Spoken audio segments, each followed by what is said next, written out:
নমস্কার বন্ধুরা, কাকুলিস কিচেনে আপনাদের সকলকে স্বাগত জানিয়ে আজকে রেসিপি শুরু করছি। আজ আমি তৈরি করে দেখাবো টমেটো ভেটকি রেসিপি।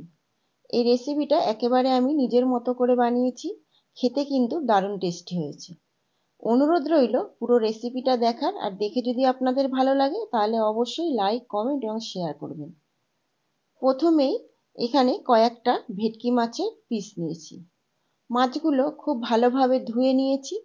এবার মাছের গায়ে খুব ভালোভাবে নুন হলুদ মাখিয়ে দিতে হবে। প্রথমেই অ্যাড করে দেবো 1 টেবিল স্পুন পাতিলেবুর রস। তারপর অ্যাড করে দেবো পরিমাণ মতো লবণ। অ্যাড করে দিচ্ছি পরিমাণ মতো হলুদ গুঁড়ো। আর একটু মাছগুলো বেশ সুন্দর কালার হওয়ার জন্য অ্যাড করে দিলাম কাশ্মীরি রেড চিলি পাউডার। এবার সমস্ত জিনিস খুব ভালোভাবে মাছের সঙ্গে মেখে নিতে হবে। মাছের সঙ্গে নুন হলুদ খুব ভালোভাবে মেখে নিয়ে 30 থেকে 40 মিনিটের মতো ম্যারিনেশনে রেখে দিতে হবে। আর এদিকে একটা মশলা বানিয়ে নেব। অ্যাড করে দেব কয়েকটা শুকনো লঙ্কা আর 5-7 কোয়া রসুন।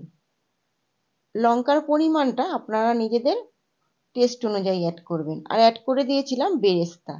এবার এদিকে গরম জল ফুটতে দিয়েছি, আর দুটো টমেটো নিচ থেকে কাট লাগিয়ে সেদ্ধ করতে দিলাম। ওপরের খোসাটা ছাড়িয়ে পেস্টটা আমরা এখানে ব্যবহার করব।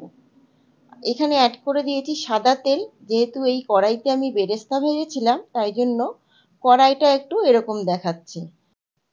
কড়াইয়ে তেল যখন এরকম অবস্থা থাকবে তখন আপনারা একটা কাজ করতে পারেন, একটু নুন দিয়ে খুব ভালোভাবে তেলটা নাড়িয়ে চাড়িয়ে গরম করে নেবেন। তাহলে কিন্তু মাছ ভাজলে পরে মাছ ভেঙে যাবে না। দেখুন আমি কিন্তু মাছ ভাজছি, একটা মাছও কিন্তু ভাঙেনি।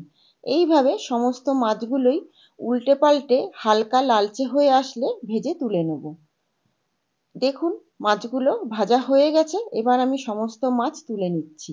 একই রকমভাবে বাদবাকি মাছগুলোও ভেজে নিচ্ছি। সমস্ত মাছ ভাজা হয়ে গেছে। ওই তেলের মধ্যেই অ্যাড করে দেবো 1 টিস্পুন কালো জিরে। আর আগে থেকেই যে বেরেস্তা, রসুন আর লঙ্কার পেস্ট বানিয়ে রেখেছিলাম, সেই পেস্টটা এখানে অ্যাড করে দিয়েছি। অ্যাড করে দিলাম পরিমাণ মতো হলুদ গুঁড়ো আর মশলার বাটি ধোয়া জল।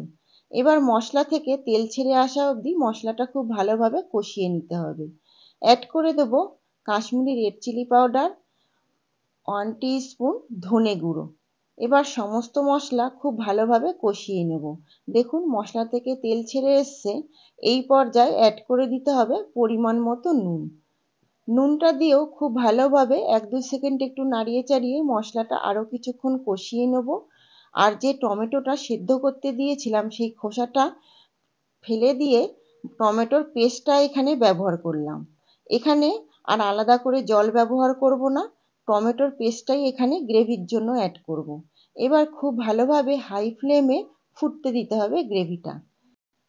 গ্রেভি দেখুন খুব ভালোভাবে ফুটে গেছে। এই পর্যায়ে অ্যাড করে দেবো পরিমাণ মতো গরম মশলা গুঁড়ো। গরম মশলা গুঁড়ো দিয়েও আমরা 2 থেকে 3 মিনিট আবার কিছুক্ষণ হাই ফ্লেমে গ্রেভিটা ফুটতে দেবো। গ্রেভি যখন খুব ভালোভাবে ফুটে এসছে সেই পর্যায়ে অ্যাড করে দেবো ভেজে রাখা মাছগুলো। মাছ দিয়ে আমরা খুব বেশিক্ষণ রান্না করব না, 2 থেকে 3 মিনিট হাই ফ্লেমে ফুটিয়ে নিয়ে আমরা গ্যাসের ফ্লেমটা অফ করে দেবো। আর লাস্টে অ্যাড করব রোস্টেড কাসুরি মেথি। এখানে আপনারা কাসুরি মেথিটাই অ্যাড করবেন, তাহলে কিন্তু গ্রেভির টেস্টটা খুব ভালো আসবে। ধনে পাতা কোনোভাবেই অ্যাড করবেন না। আপনারা এইভাবে একবার বাড়িতে টমেটো ভেটকি রান্না করে দেখবেন, আশা করি আপনাদের খুবই পছন্দ হবে। যদি আপনাদের ভালো লাগে রান্নাটা, তাহলে অবশ্যই চ্যানেলটিকে সাবস্ক্রাইব করে পাশে থাকবেন। আর অবশ্যই বাড়িতে একবার হলেও ট্রাই করে আপনাদের মূল্যবান মতামত কমেন্টের মাধ্যমে জানাতে কিন্তু ভুলবেন না। আজ এই পর্যন্ত, ফিরে আসবো নতুন কোনো রেসিপি নিয়ে। আপনারা সকলে খুব ভালো থাকবেন। আর যে সমস্ত বন্ধুরা এখনও চ্যানেলটিকে সাবস্ক্রাইব করেননি তারা অবশ্যই চ্যানেলটিকে সাবস্ক্রাইব করে পাশে থাকবেন।